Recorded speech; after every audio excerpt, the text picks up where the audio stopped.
मन बोल हरि हरि हरि बोल। गोविंद माधव गोपाल बोल।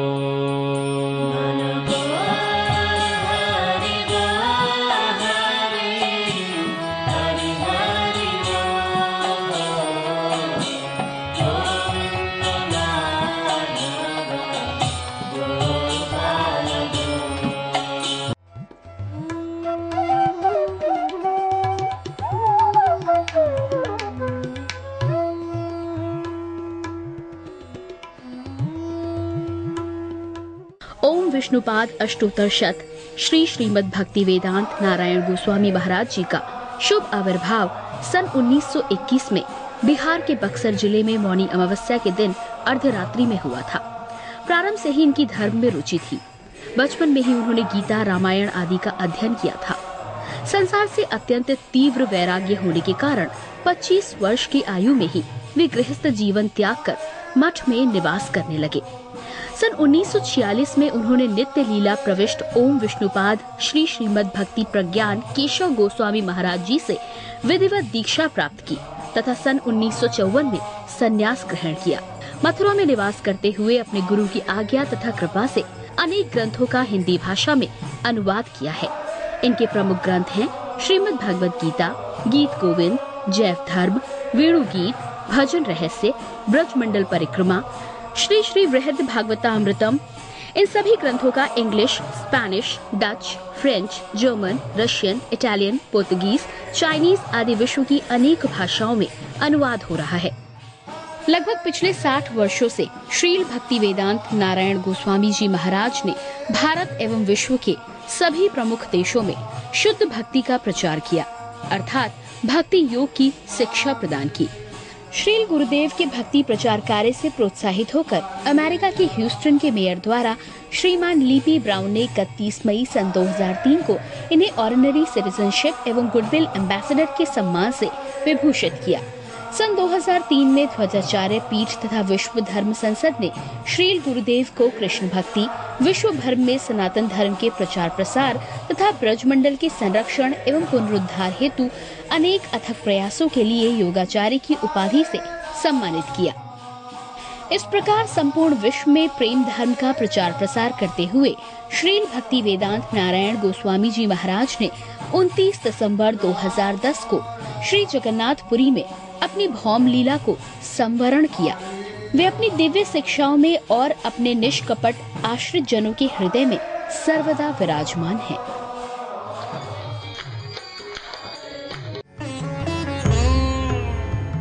सबसे पहले मैं अपने गुरुदेव के चरणों में प्रणाम करता हूँ।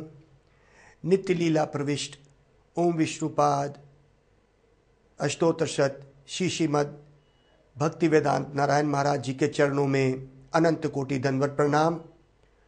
तत्पश्चात नित्य लीला प्रविष्ट ओम विष्णुपाद अष्टोत्तरशत श्री श्रीमद् भक्ति वेदांत स्वामी शिला प्रभुपाद के चरणों में अनंत कोटि दंडवत प्रणाम करता हूँ और अपने परम गुरुदेव नित्य लीला प्रविष्ट ओम विष्णुपाद श्री श्रीमद् भक्ति प्रज्ञान केशव गोस्वामी महाराज जी के चरणों में प्रणाम करता हूँ और अपनी पूरी गुरु परंपरा के चरणों में दंडवत प्रणाम करता हूँ। आज की तिथि बहुत ही महत्वपूर्ण है। आज गीता जयंती है। आज ही के दिन कृष्ण ने अर्जुन को गीता का उपदेश दिया। ये लगभग 5000 साल पहले का उपदेश है। आज भी उतना ही इसका महात्म्य है जो आज से 5000 साल पहले था। ये 700 श्लोक भगवद गीता के हमारे सनातन धर्म का हृदय है। हमारे सनातन धर्म में जो ग्रंथ हैं श्रीमद् भागवत, भगवद गीता, वेद, पुराण, ये हमारे सारे जितने भी ग्रंथ हैं हमारे सनातन धर्म के अंग हैं। इसी से ही सनातन धर्म बनता है। हमारे धर्म का नाम हिंदू धर्म नहीं है। हिंदू कोई शब्द हमारे शास्त्र में नहीं है। हमारे धर्म का नाम है सनातन। सनातन का क्या मतलब हुआ? सनातन का हुआ जिसकी कोई शुरुआत नहीं होती, इटर्नल, उसकी कोई शुरुआत नहीं थी, ये शुरू से ही है, इसकी कोई शुरुआत नहीं है। तो आज हम इस पुण्य तिथि जो बहुत महत्वपूर्ण तिथि है, जिसमें आज कुरुक्षेत्र के मैदान में जहाँ पे महाभारत का युद्ध शुरू होने वाला है और कृष्ण और अर्जुन वहाँ पे कुरुक्षेत्र में हैं, कृष्ण अर्जुन को ये उपदेश देना शुरू कर रहे हैं जो कि हमारे जीवन का एक महत्वपूर्ण अंग बन जाए तो हमारा जीवन सफल हो जाए। भगवत गीता में भगवान ने, कृष्ण ने एक जगह कहा, यह शास्त्र विधिम उत्सृज्य वर्तते कामा करतः न स सिद्धिम अवापनोति न सुखम न परम गतिम। जो व्यक्ति इन शास्त्रों को छोड़कर उत्सृज्यत कर देता है, तो उसको त्याग देता है तो क्या करता है? वर्तते काम करतः, और अपनी काम पूर्वक, भोग वासना पूर्वक उसके सारे जितने भी कार्य होते हैं भोग पूर्वक होते हैं। शास्त्रों को वो मानता नहीं है। न स सिद्धिम, उसको सिद्धि नहीं मिलेगी, अर्थात उसको सुख नहीं मिल सकता। न सुखम न परम गतिम, उसको ना सिद्धि मिलेगी, ना सुख मिलेगा और ना परम गति। ये परम गति का क्या मतलब है? इस जीवन की क्या गति होने वाली है, आप बताइए। इस जीवन की गति है, ये एक भव सागर में फंसा हुआ है। वो क्या है? जन्म, मृत्यु, बुढ़ापा और बीमारी, ये इस जीवन की गति है। ये परम गति क्या होती है फिर? हम इस भव सागर में, इसमें फंसे हुए हैं, इस चक्रव्यूह में फंस गए हैं। एक व्यक्ति पैदा होता है, वो बड़ा होता है, परिवार करता है, बूढ़ा होता है, और उसकी क्या गति होती है? वो मृत्यु की तरफ भागता है, जबकि वो नहीं जाना चाहता, उसको फेंक दिया जाता है। ये इस शरीर की गति है, इस जीवन की गति है। तो भगवान ने क्या बोला? ना स सुखम अवापनोति न परम गतिम, उसको परम गति क्या है? अब हम शुरू करते हैं भगवत गीता का उपदेश जो कृष्ण ने अर्जुन को बोला है। दूसरे ही अध्याय में शुरू हुआ है, उसमें उन्होंने पहली ही शिक्षा अर्जुन को दी। क्या दी? नैनम छिंदंती शस्त्राणि नहनम दहित पवकः न चैनम क्लद्यांते अपो न सोयते मरुतः। न नैनम छिंदंती, नहीं, इसको इस आत्मा के गुण बताए। क्या इसको किसी भी अस्त्र शस्त्र से काटा नहीं जा सकता? छिंदंती शस्त्राणी, कोई शस्त्र से, अस्त्र शस्त्र से इसको नहीं काटा जा सकता। ये अब आत्मा के गुण बताने शुरू करे। उसके बाद बोला, ना इसको किसी चीज से गीला किया जा सकता है, ना इसको हवा सुखा सकती है, और ना ही इसको किसी तरह से क्षति पहुंचा सकते हैं हम। अर्थात इस भौतिक संसार में किसी भी चीज से इसकी क्षति नहीं होती, क्योंकि ये आध्यात्मिक है। जो क्षति होती है, जो ये जीवन मरण का जो चक्कर है, ये बुढ़ापा बीमारी का चक्कर है, ये शरीर को लगता है। किंतु लेकिन हम अपने आप को भूल गए। हम कौन हैं? हम आत्मा हैं। जब तक आत्मा इस शरीर में है तब तक ये शरीर चलता है। जैसे ही आत्मा इस शरीर से निकलती है, ये 5 तत्व का शरीर मिट्टी हो जाएगा, मिट्टी में मिल जाएगी। ये 5 तत्व जो है, पानी अर्थात जल, अग्नि, वायु, आकाश, पृथ्वी, ये सारे अपने अपने पंचभूतों में मिल जाएंगे। और क्या रह जाएगा? कुछ राख रह जाती है जब आत्मा निकल जाती है। हम उसको बोलते हैं कि वो मर गया। वो कहाँ गया? पता नहीं। तो आत्मा इस शरीर में है। दूसरे अध्याय में ये बताया। उसी अध्याय में कृष्ण ने इस बात को फिर रखा अर्जुन के सामने। वसंसी जरानी यथा वहाए नवानी ग्रहंती नरो अपरानी तथा शरीरानी वहाए जरन्या नवानी ग्रहंती नवानी देहेई। क्या? दूसरे अध्याय के ही 22वें श्लोक में इस बात को रखा गया। कृष्ण अर्जुन को कहते हैं, देखो, वसंसी, जिस तरह पुराने वस्त्र जरानी, जिस तरह पुराने वस्त्र एक व्यक्ति त्याग के नए वस्त्र पहन लेता है, व्यक्ति वही है लेकिन उसने कपड़े बदल दिए। वसंसी जरानी, जरा मतलब जब पुराने हो गए कपड़े वो बदल दिए।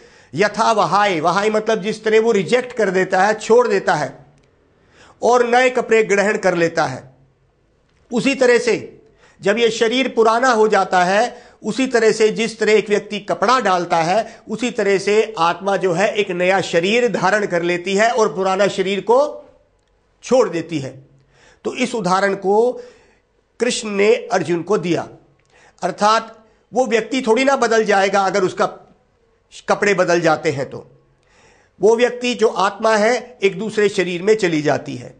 इसका उन्होंने बाद में वर्णन किया कि वो कौन सा शरीर धारण करती है, वो ऐसा ऊंचा शरीर, नीचा शरीर, मनुष्य शरीर, जानवर का शरीर कैसे धारण करती है और क्यों धारण करती है। इसका बड़े सुंदर रूप में विश्लेषण भगवत गीता में कृष्ण ने आने वाले अध्यायों में भी किया और हमारे सनातन धर्म में कई पुराण और शास्त्रों को लेके बड़ा सुंदर वर्णन कि भाई एक शरीर से दूसरे शरीर पे कैसे गया।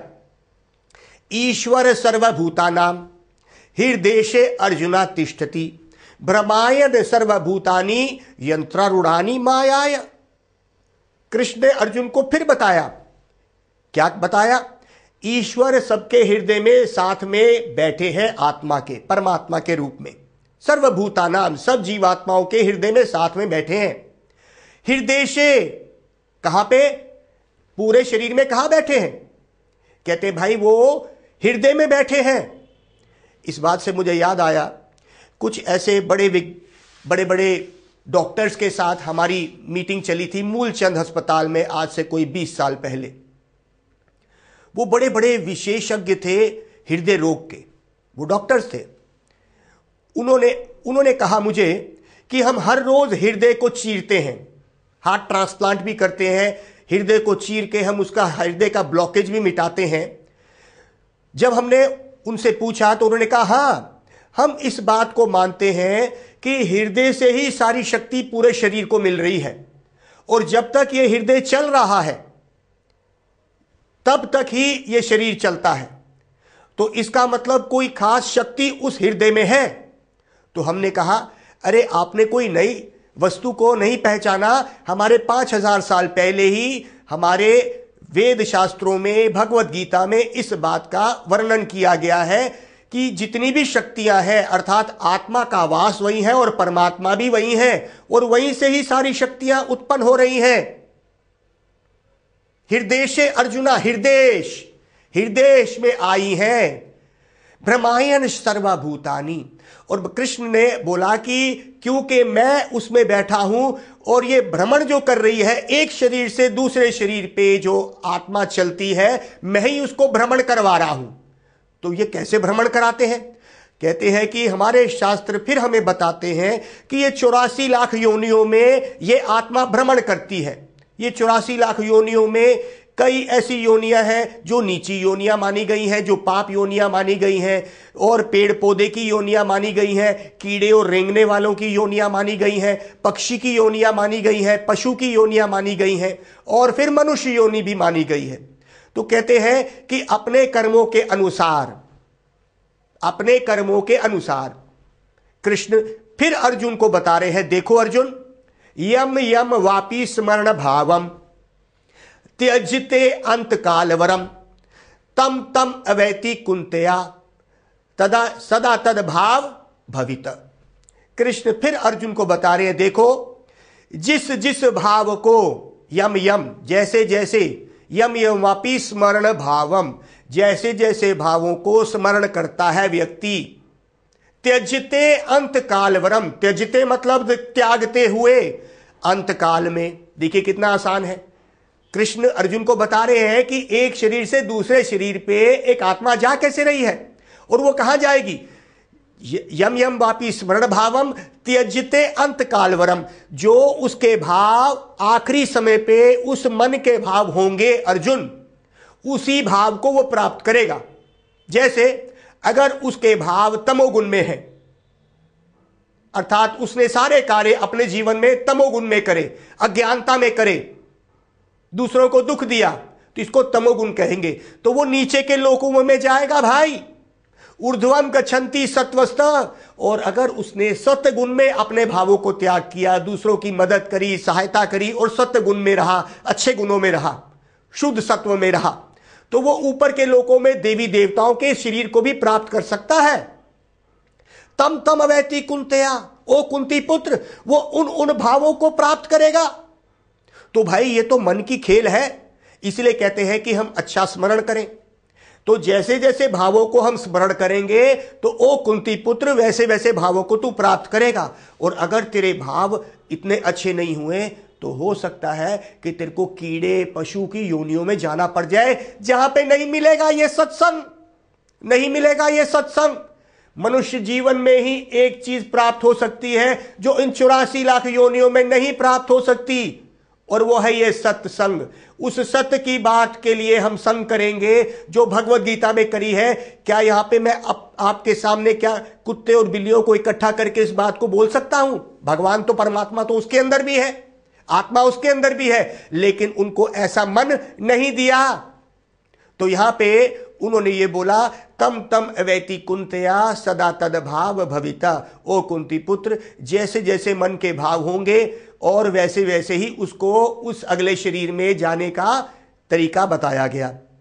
फिर उन्होंने बोला 9वें अध्याय के 11वें श्लोक में, अंत काले च माम इवा स्मरण मुक्तवा कालवरम यह प्रयति समदभावन अति नास्ति अत्र संशय। अर्जुन, इसमें कोई संशय मत करियो, अत्र संशय, जरा भी संशय मत करियो।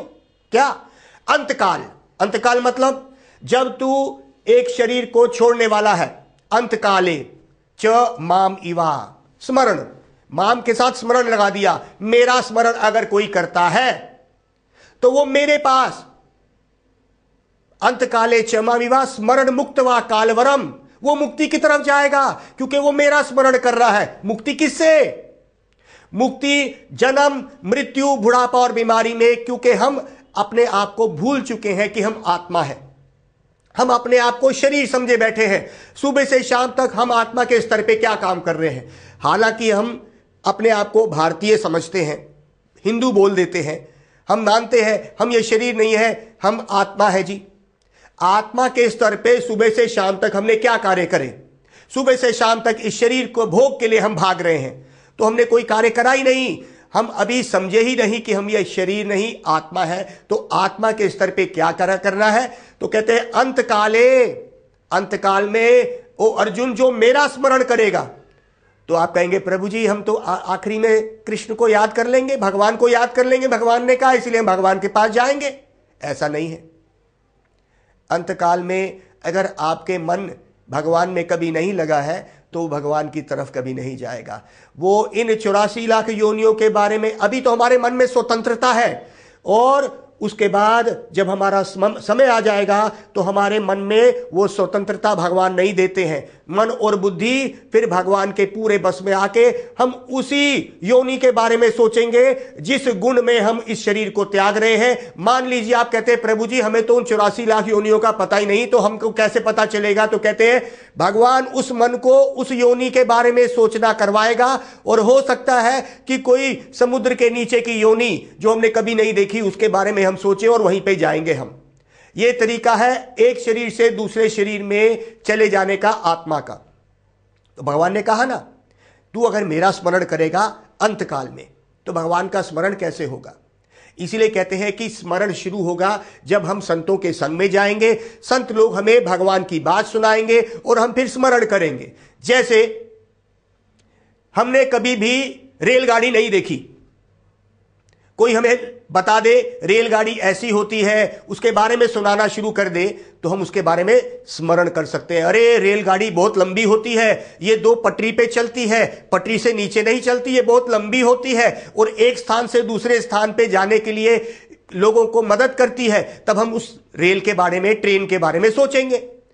उसी तरह से जब हम संतों के संग में जाएंगे तो वो हमें भगवान के बारे में बताएंगे, भगवान कौन है, वो क्या करता है, तब हमें उनका स्मरण आएगा। तो भगवान ने क्या बोला, कृष्ण ने, कहते तू मेरा स्मरण करेगा तो भगवान कैसे रहते हैं, क्या करते हैं, क्या वो उनको क्या अच्छा लगता है, उनके साथी कौन है, ये सब स्मरण हमें वो साधु लोग देंगे। तो ऐसा स्मरण के लिए हमें साधु का संग चाहिए। तो भगवत गीता में उन्होंने इस बात का कहा कि मेरा स्मरण कर। तो स्मरण कैसे करेगा, वो ही चौथे अध्याय के 34वें श्लोक में कृष्ण ने अर्जुन को बताया। क्या बताया, तद विधि प्राणिपातेन प्रणिप्रश्नेन सेवाय उपादक्षन्ते ज्ञानम ज्ञानिना तत्वदर्शिना।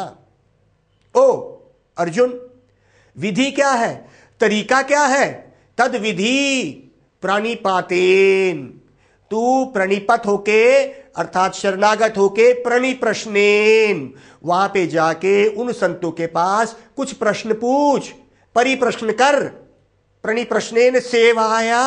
और कैसा तेरा भाव होना चाहिए, ओ मैं इस संत को हटा दूंगा, इसको हरा दूंगा, मैं ऐसे ऐसे प्रश्न पूछूंगा, ये हार जाएगा।